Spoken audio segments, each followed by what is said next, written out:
from the analog. Right now it's wired from the analog out over, the power goes to the pod. Analog out, what do you mean? So I don't know what this Arduino has on it. Alright, so on this... So has it got a DAC on it that you can tweak an output?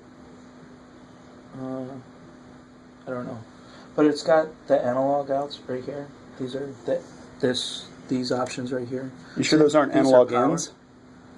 No, it's going out to over here. No, but I mean, is an output or an input? Is this an output or an input? I'm pretty sure it's an output. I could be wrong. I could be tragically wrong. I'm betting it's an input. Okay. Anyway, so power comes from here, right? And I push power over to here. And then it's just going straight from here over to here. It's not reading anything off of the pod, right now. And then I wired each individual light over to the resistors and these lights here. So that's running. So even though it's running kind of through this right now, it's not reading anything off of that. So if I just come over here and disconnect this, nothing's going to happen. Probably not. And now this thing's completely isolated. Yeah, well... That's your output from the pot. That's your wiper.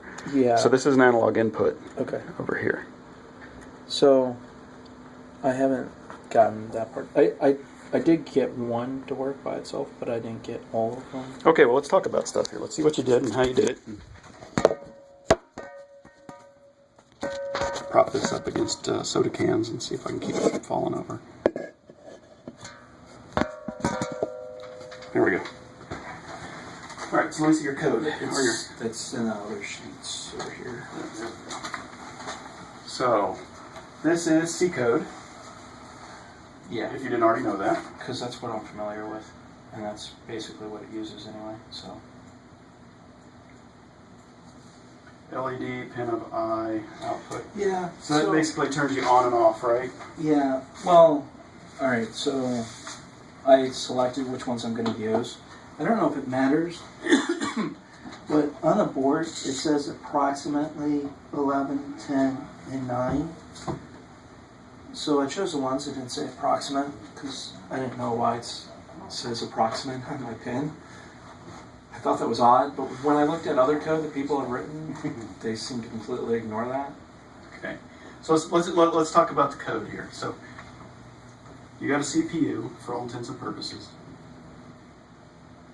And somewhere it has a clock that's being generated that drives it, right? Yeah. It might be internal to it. It might be an external crystal. I don't know if it. I see a crystal on there, but that might be for the USB. That could be for any number of things. And then out here, we've got our 4 LEDs, right? Yeah.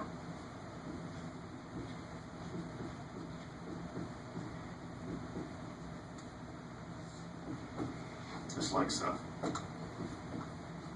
So in the code, it's going forever. So this is something I call a game loop. All right. Okay. Because when you write a video game, you just got to keep doing the same thing over and over and over and over and over and over and over. And check, what's the user doing? Oh, the user's doing this. Go do that. Oh, what's the user doing? So it's called a game loop. So you're starting your game loop. You come up here. We'll do flowcharts, even though nobody really uses those anymore. And we'll say you start, and then you go into some sort of initialization sequence, right? Yes. So your initialization sequence is doing what? Well, I'm saying what pins I'm going to use. And Okay. I'm wiping out previous code, avoiding any other Okay, so the setup. first thing you're doing is you're clearing out your memory. Yeah. Good. Clear memory. Always do that. You want to always start from a known condition. Right. All zeros, all ones, 1 0 1 0, I don't care. As long as you know what it is, that's a good thing. Now, the other thing you're talking about is microcontrollers are a fun little bit. You have an I/O pin. It could be an input, it could be an output. Right. So you have to go in and you have to say, and you already know this because you've made it this far.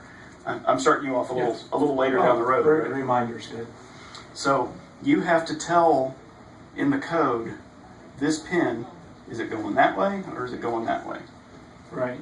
So on a PIC microcontroller, they have their data direction register, and they're broken up into groups of 8 usually. So you'll have like DDR-A, DDR-B, and you'll assign a byte to him, and you'll have 0, 1, 2, 3, 4, 5, 6, 7 are your bits, right? Well, that's the 8 bits of that port. Now on a pick 0 equals out, and a 1 equals in. I like that because I can look at it and say, oh, out, in, out, in.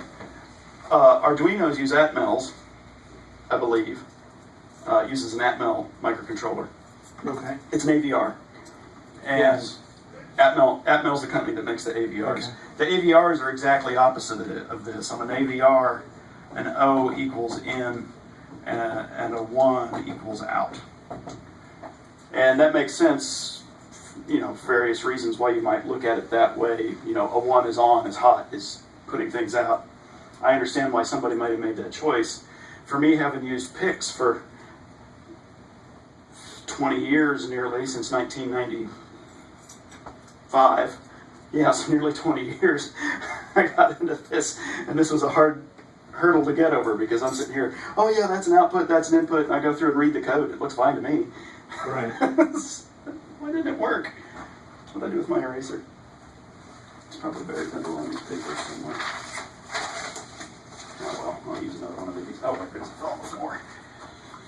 So, you initialize your stuff. On a AVR, I think it's called your pin register, or maybe it's a data direction register.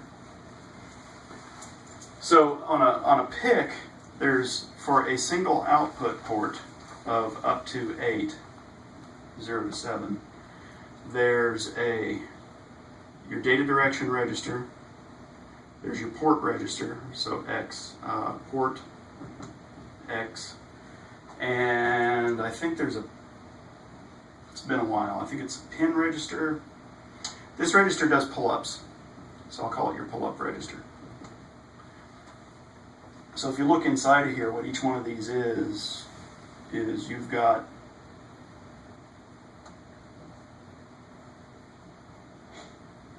a register, something like this. So these two pins are tied together. He can drive, and so you put a FET here with the resistor up. So you can turn that FET on and off using this register, right?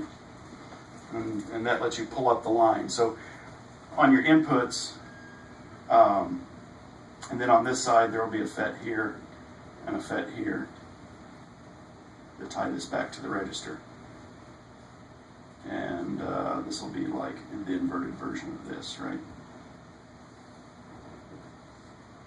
So when I say DDR, he sets this to a 1 or 0 and changes whether this sees this as an input or an output. And your port register is, I actually write to the data here and it goes out, or I read back. And you can write and read. On a PIC, you can write and read. It doesn't make a difference. I can write to it. It's easy to have, say 2 inputs and 4 outputs, or however you want to look at it. And I can write to that register and it doesn't make a difference. And then there's your pull-up register if you're on one of the ports that has the pull-ups. And you have a pull-up because, let's use a mom switch, right? Your momentary switch out here. If I just tie him into an input, like this, say, if I tie him to ground, or if I tie him to high, it doesn't matter. So it's the same principle. If I tie him to a rail, when I push him, for sure I get a high there. But when I let off of him, what have I got there? This is a line, right? This is a charged capacitance. So I can let off of that switch, and I've basically put a high Z, high impedance state there, and this capacitor can take a while to discharge. So instead of getting a nice clean edge like this, I get something that goes bang, and it can hold for seconds. And I've had that happen. What the hell's going on here? No pull-up. So on your board, you want to put, if your switch goes to rail, you put a pull down. But if your switch goes to ground, which is the way it usually goes, then you put a pull up. And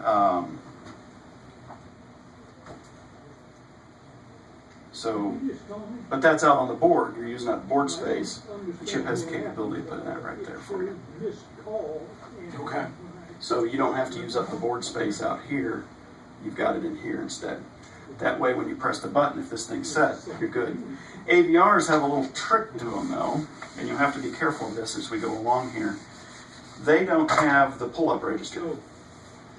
So they've got just the data direction register, and they've got the port register. And I've made this mistake many times, and really what's going on here, right? The data direction register does exactly what you think it should do. So you've got an I or an O, or actually an O or an I, depending on how you look at it, I guess. So let's just call this 1 bit in the register, right? Port, if let's say this is an input and this is an output. So if I write a 0, 1, I get a 1 out here, and I get a weak 1 out here. Or actually, yeah, because, no, that works. But if I were to write a 1 here, I'd get a weak 1. Because the port register on an AVR, they're using some logic there, this little circuit that I just drew. They're using the port register to do the pull-ups. So if you set it as an input and then you write a 1 to it, it turns on the pull-up. And what that means is if you've got an LED sitting out here, right? If I've got this LED doing this, right? And I'm expecting to, let's say, for instance, let's say I've got 2 LEDs. And for whatever reason, I don't want to use this one. You know, maybe it's like your board, it's got one built into it. I don't want to use that one, I want it turned off. I don't want that light out there. So I turn this into an input. So I've basically disconnected that one, right? But when I'm doing my operations, I write to the port. I say, oh yeah, I got all these things out here, I want to write to the port. Well, if I write a 1 into there, that pull-up comes on, and now this thing just barely glows. And you're sitting there looking at this LED. Why the hell's that LED on? I turned it off. So if you ever start seeing LEDs glowing that shouldn't be glowing, that's why. It's an easy mistake to make. I make it all the time. And then I have to do the same thing every time. Why the hell's that glowing? I don't know. Code search, code search. I don't see that I'm doing anything wrong. After, a week of this, I'm like, oh, right. Dumbass. All right. So, you've cleared your memory. And you've or initialized registers, right? Yeah. You've initted everything. Now what are you doing?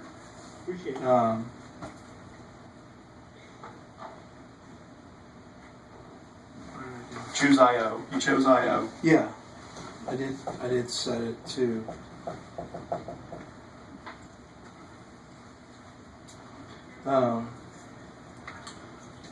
then I have a loop for the set the byte counter because it stores numbers in binary. Okay, so you've got you've got a count. Yeah. So by setting up the count in the counter that way, when I pull it out into using it later, it's already in binary, so I don't have to do any type of conversions. Okay, so you've got a count register that's basically coming around, and you're just doing this, right? Count plus plus. Yeah, up to 15. And so up to 15 bits? Yeah. Or 16 bits, actually, 0 to 15. Yeah. So this would be 15 down to 0. In that loop, I also have a delay built in so that I can get the spacing out. And you delay for? I used 1,000. 1,000 milliseconds? Yeah. So delay 1,000 milliseconds. And that's what right there is where I was going to try to put in code that dropped in the information about the pot. Because that seemed to be the logical place. So this is a very logical way. This is the way most people do this. Okay. This is great beginner way, and we're going to start talking about some things here that go along with this. And then, well, I guess the next part is really just Yeah, don't worry about that. Just worry about the homework assignment, right? So out here, you do your count, and then you basically do some machination somewhere where you move count. Well, probably 15. Well, everything else I did outside of there, and then the other 2 loops. Oh, okay. Yeah. I broke it up essentially. So Well, wait a minute. Is it 2 loops or is it 2 functions? A function is a short process that does something. It has a known entry point and a known exit point, right? I guess that's more accurate. So I ran this loop right here just to create the counter, and then I have a function afterwards that reads that counter for the displays. So you basically read the count. Not inside of the loop. Well, it has to be inside the loop, otherwise you'll never do it. Yeah, you're right. It is. And then you display the count. Yeah. And then I write it to. Yeah, you write it out. You read it from here, and then you write it to there. Read it, write it, read it, write it. Okay. That's a great one way to do it. Okay. Another way to do it is to, another way you could have done this, and is equally valid, is here you use, say, a count that's 16 bits wide. I mean, you're only using the bottom 4 bits of it, right? Well, you could have used this and, say, used the top 4 bits instead. And made this faster, right? Yeah. So if you think about this, you only go through this loop once a second, right? I come here and I go, okay, second's up, do this. Oh, I gotta wait a second, okay. And your whole CPU is doing nothing but waiting. You could be doing other things in there, right? You're wasting time. If you were doing a lot of things, you could do things differently. So if you said, let's see, 16 bits is what, 65,535? 2 to the 16 minus 1, right? So if you were 65,000, if you were to delay 10 milliseconds and then read, so delay 10, this will be even slower than that, I think. I'm trying to do the math in my head. Count plus plus. And then I could read count of 15 down to 15, 14, 13, 12. 12. Read those bits in. Does that make sense? Okay. You look confused. I'm confused as to where you're going. I'm following what you're doing. Okay. And then you display these, right? Right. So what you're doing is you've got a register that's this big, right?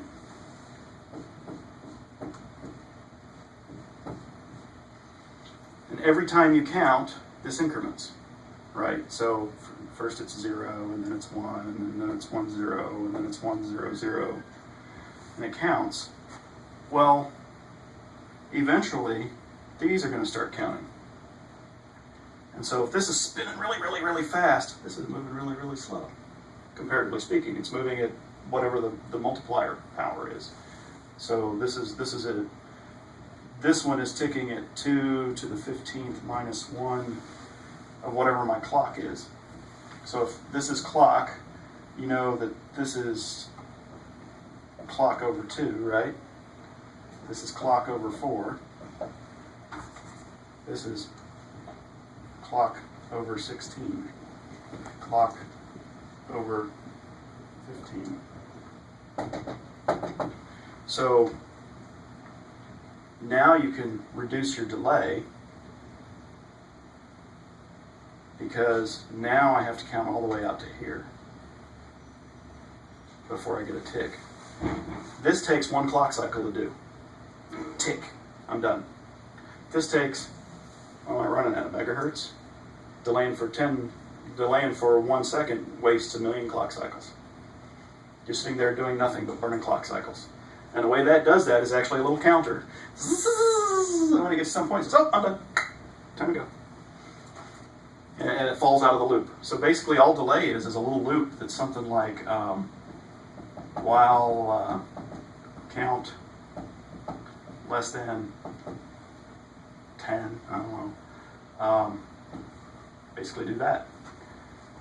And when it's not there anymore, then it goes on and lets it pass through. Just another function. It has a defined entrance point and a defined exit point.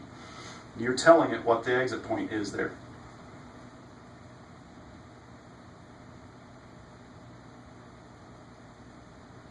See the wheels turning. You can write your own delay function, is what I'm saying. This will be a good exercise. Did I essentially do that? I mean, you just say delay whatever you want. They've hidden it for you. I chose. They have hidden it for you. Okay. When you get down into really high-speed code, high speed, I don't mean fast, I mean where you're doing a lot of things, their delay functions might rely on a resource that you don't have. And then you'll want to write your own delay for whatever reason. You know, I know that I've come here and I want to make sure, I want to ensure that nothing happens for a certain amount of time. But the resources that this guy's using to use that delay when you get into the data sheets might be using one of the other resources on the chip that I'm already using. Kind of screwed in, right? Yeah. Because the nice thing about a microcontroller is it throws a lot of stuff together. It's got counters, it's got hardware counters, it's got ADCs, it's got, and sometimes it's got like, you know, some of them have like 4 or 5 or 6 or 8 of these, and it's got SPI and I2C built in. It's got all these peripherals built in. Right now you're not using any of them. You're using this port and just the general mathematical functions, the ALU in it and the instruction stuff. When you start using all these resources, there becomes times when you want to say, ho, wait for something. Okay. And so that's going to be, this is good. And we'll talk about, we'll get back into this more later, because think about, it's just like your PC, right? Most of the time it's sitting there waiting for you to do something. And it's sitting there burning clock cycles. But what about when you got 2 programs running at the same time? I don't want that program to be waiting for me to do something, or waiting for this other program to do something. I want it to go off and run on its own. And I want to be able to do other things while it's doing that. I mean, you can imagine some things on microcontrollers where you might want to do that, right? Yeah. I might want to be updating this count out here where everybody can see it, but at the same time, I'm dimming the lights over there or something like that. And I don't want to have to wait a second for that to happen. It could be real time. I mean, if that light doesn't come on, somebody could die. Whatever. Yeah. Whatever. Yeah. I don't know. You know, just hyperbole is fun, but and I use it a lot. But you start getting into what they call real time type stuff. Okay. So what you've done is a very good first step. It's exactly the way I used to do it. I'm pretty sure everybody does it that way at the start. So I'm going to give you 2 homeworks this time, and one will be a part A and a part B. So the first one will be write your own delay loop and just play with it. See what you're doing. And you're using C, so you can do it just with a for x equal 0, x less than delay x plus plus, right? And then do nothing. That's a delay loop. You'll sit there and go because it's got all the stuff built into it, right? C's got the for is this is my initializing condition. This is my test when I'm done doing all these things. And you could even play here and say, light, you know, change the state of one light. You'll see it looks like it comes on, and because it's blinking so fast. But if we put it on O-scope, you'll see the square wave running, and then drive just the other 3 and play games. So first homework, write your own delay loop. That's it. I've done it for you. Just play with it. get an understanding of what's going on behind some of these functions. I'm real big on going down deep and understanding why is this doing this, what's going on here. Okay, the next homework I'm going to have you do, you've already got your pot set up, so you're going to wire up that pot. Not workingly set up, but you're going to wire up that pot to go into CPU on the, this is the symbol for an ADC, by the way, onto the ADC, and we'll just use 8 bits of it. And so I think that the analog to digital converter in that is like a 12-bit or a 10-bit analog to digital converter. So what will happen is there will be 2 registers. The results will land like this. The results will land, this is the high register, they call it, and this is the low register. And the top 8 bits will land here, and then the last X bits will land there. okay. Don't use these, because why wouldn't you want to use these? To drive your 4 lights. Why would I want to use them? Why would you not want to use them? Why would you want to use them? Tell me the trade-off. I don't want you to use all 10 bits, if there's 10 bits there. In fact, I want you to use the most significant bits of it. In fact, we're going to drive 4 LEDs. So here's what I want you to do. I want you to take 4 LEDs, I want you to turn the pot, and I want you to come right out here, and I want you to light the 4 LEDs. Again, just like you're doing now.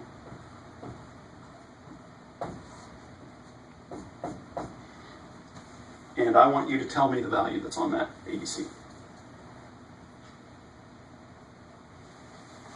That's all I want you to do. Read the wiper position and put it here. And there's going to be 16 positions.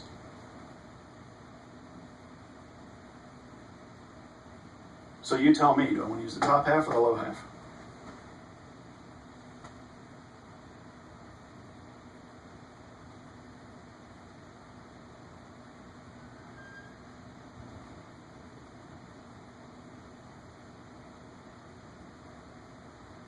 I don't know. Okay, so here's what we'll do. I'll tell you why. I'll tell you what you want to do and why you want to do it. So this is an important thing. An ADC, ideally, an ideal ADC. And we'll talk about linearities. If I look at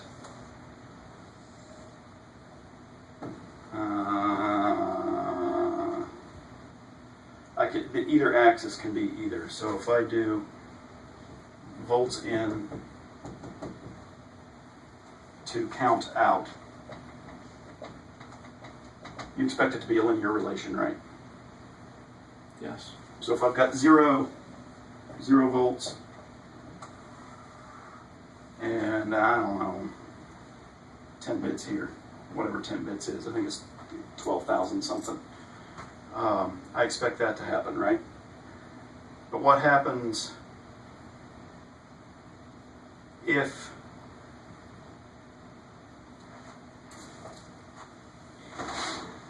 so think of this as a counter, right? So this counts in binary. This is 0, 0, 0, 0. At some point here, this is, the middle is 1, 0, 0, 0, right? So that's the halfway point between 0 and all 1s, and this is 1, 1, 1. So if you use the top 4 bits, as you turn that pot from stop to stop, you'll see it count like this. Yeah. Okay. If I use the bottom 4 bits, I'll see a count that looks like this.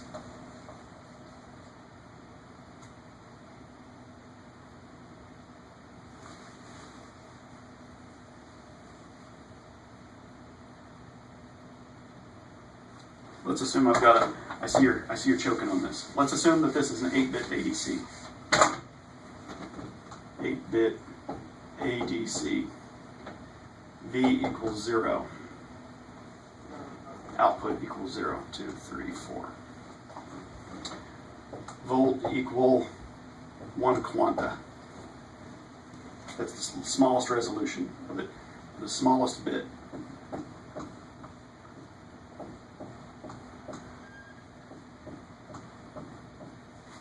Okay. Volts equal 5 quanta.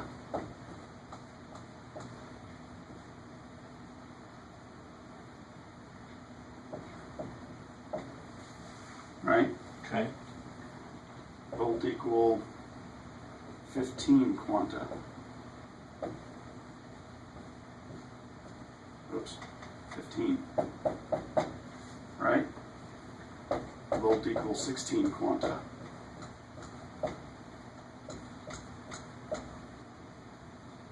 Get it now? Volts equals 17 quanta.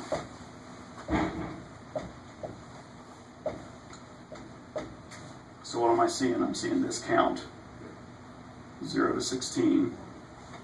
If I do the axes this way, I'm seeing this count to 16, and then come back to 0. Count to 16 again, come back to 0. Okay. All the time, this big one here, he's got to Yeah. 1, Yeah. 2, Yeah. 3. So if you use the bottom one, you're going to get 16 0 to 16s, Yeah. or whatever the number of bits is. Plus, it's going to be twitchy, right? You just barely tap that pot, and it's going to be enough to go to the next one. You don't want to do that. You want to be able to have something to know that I'm here, I'm here, I'm here, I'm here. I want to break this up into even number of places. So as you turn the pot, it'll smoothly go. Okay. I guess that is pretty obvious now that you pointed it out.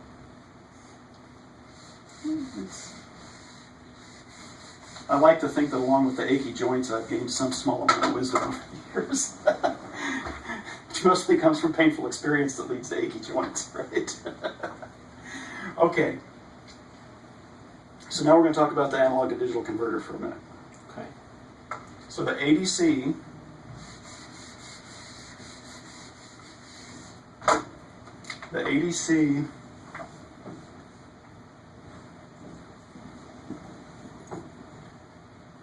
it's not supposed to be like an integral. That's what that's supposed to be. So I've got volts in this case. I've got data out, some n number of bits. They're not, so it used to be something, you can still find them, it's called a flash ADC that has nothing else. As you change the inputs, the bits are there. Problem is, that's really expensive in terms of hardware. It takes a lot of space and a lot of complexity to build one of those. Any more than 8, forget it. Nobody makes them. Okay. Because they're power hungry, they're huge, and they're slow. You get to a point where they actually become slower than what we're going to do here. So what they do instead is they feed a clock in. My square waves look like ass. You feed in a start conversion, and there's a signal out that says conversion done.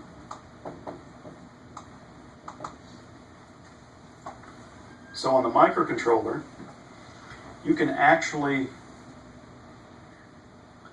there's a couple of different ways you can set these up. There's free running mode. In free running mode, it sort of does this automatically. It ties these two together. Oh, I'm done, start a new conversion. Oh, I'm done, start a new conversion. And you can come out here and you can read it and you can just pull the values whenever you want to. And that's great, but it might not be the value that you really wanted in a high-speed system, right? This thing could be doing this, and you just picked up the last value there, then you picked up one here, and maybe there's some other signal out here that you want to sync to, right? So that I know that when this edge goes high, I know that my voltage happens there on my input. So on a microcontroller, you can start the conversion. You can say, start now, and then you can sit there and do nothing and idle until you get the convert done. And then when you get the convert done, then you can take your data and put it over where you want it, and then come back and say, start again. Do the next one. So that's homework. So there are two parts of the homework. Part one, so you get 3 homework assignments, I guess. Part 2A is, no, I'll take it back. I'm not going to do that. Part 2A is do this in free run mode. So it just does it, which is nice because it just sits there and does it, and this is concurrent processing, right? You go do that. When I want something from you, give me the data. It's like your cat, right? Leave me the hell alone. Pet me. Leave me the hell alone. Feed me. That's what we're doing. So set him up in free run mode and use him to light your lights. So it'll work fine. You won't even be able to tell the difference from these two modes externally, the way we're using it now. Just whenever you want a piece of data, grab it, put it over there. So your do loop will be a really tight do loop where you just go grab the data over and over and over. In the second version, I want you to use these. I want you to tell it to start and then do nothing until he says he's done. And here's what you'll find out is you can read it before then. But what you'll get is crap. Probably. Because these things, if you set it up in this mode, it won't, the bits, depending on the processor, the bits could be toggling until you get that convert done. And that's when it latches it. So some of the microprocessors I've used will do that. And you'll get some real surprises. What the hell? I know that there's 5 volts out there. Why am I getting 3 on my count, right? So basically follow what you're doing, basically. I have absolutely no idea how to do that. That's the exercise. I'm teaching you, what we're doing here is a microcontroller class. Okay? I'm teaching you how to use microcontrollers. And I'm giving you some insights into some other stuff in the outside world and other disciplines as we go along. That's what I'm trying to do. Whether I'm succeeding, you'll let me know at some point. So you'll have to go look at your data sheet. What you'll find is that you'll go to the data sheet and you'll look at the ADC part of the data sheet. And it'll talk about there's a control register. So there's a register you can tell him how to work. And there's probably another register that's got flags in it. So if this bit's 0, either it's done with a conversion or there's a conversion in progress. And when that bit changes, then I'm either done or I'm no longer converting, which means I'm done. So you'll need to take a quick look at those. And what you'll have to, one of the things, so this part, you'll go out and you'll just write something to this control register and be done with it, right? This part, you're going to have to go out and you're going to have to check a single bit. I want to know if that bit is doing what I want it to do. And so I'll even give you that part because this is the hard part, figuring this stuff out. So you'll just sit here, for all intents and purposes, you'll do a while loop, right? You know while loops? Do whiles.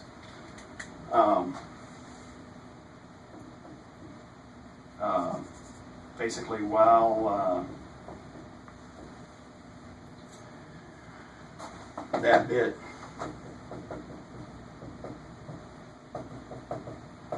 equals 0, do nothing. I mean pseudocode, I'm not going to give it to you all the way. So you'll just come back here, and as long as that bit's 0, and you can write a function that does that. You can write a function that just says do this function, and what that function does is go out there and checks that bit and does nothing. It never exits until that bit turns 1. And that way you move this piece of code out into a function and you get rid of spaghetti code. You make your code much easier to read that way.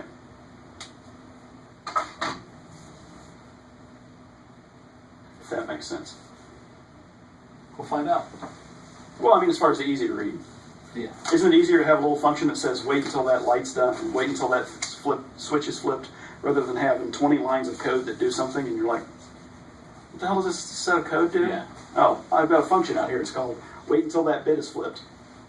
Oh, I'm waiting until that bit is flipped. What bit? Well, I don't know. We can go find that out, but at least I know what I'm doing, right? Makes your code much easier to read. Okay. All good? You get an A on the first one. We'll figure it out. Possibly. Here. You want a Diet Dr. Pepper Cherry or a Diet Mountain Dew? Okay. That's your A grade. You don't want to see what happens if you fail.